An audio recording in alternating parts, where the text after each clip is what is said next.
ẹ̀ka sára gọ́vnà Pọ́tàkì tó wà ní Èkó action ó jẹ̀jà kú. Ẹgbọ́n mo gbọ́ pé ẹ fẹ́ ṣe cashing law. Àwọn àgbàlagbà náà sọ pé tí ìwé bá pẹ́ lára ọ̀ṣẹ́ra ó máa ń dọ̀ṣẹ́ ni. Right wo ni ẹ̀yin rí láti sọ pé EFCC ò ní right láti probe past governor tó wá láti Èkó? Kí ló dé? Ṣé EFCC kò ń ṣe Nàìjíríà ni? Federal government lónìí ó lè probe anybody. Ẹ wá yọ èmi governor Ambode Baba Jagaba àti Uncle Fashola orí camera, so anybody ò ní lè probe wọn rárá.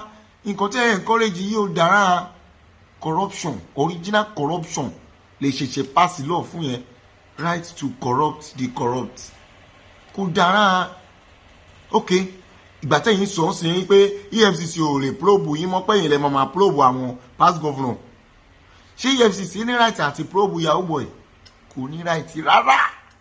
Nǹkan tó bá mú EFCC lẹ́yìn tí ò ní lè probe governor, wọ́n lè probe Yahoo Boy o. Tó ẹ̀yin gọ́gọ́lé ẹ̀yin ọ̀gá criminal báyìí, sorry to say, torí orú lọ́wọ́ lè pass báyìí. Ẹ ṣàkàn fẹ́ jí owó já. Just cash in, you cash out, you ẹ ní sùúrù.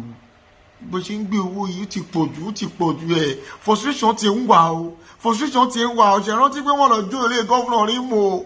Àánú yín ṣe mí o gọ́fúnà pẹ̀lú kọ̀tẹ̀ fẹ́ pàṣẹ àbí kọ̀lẹ̀ rí pàṣẹ.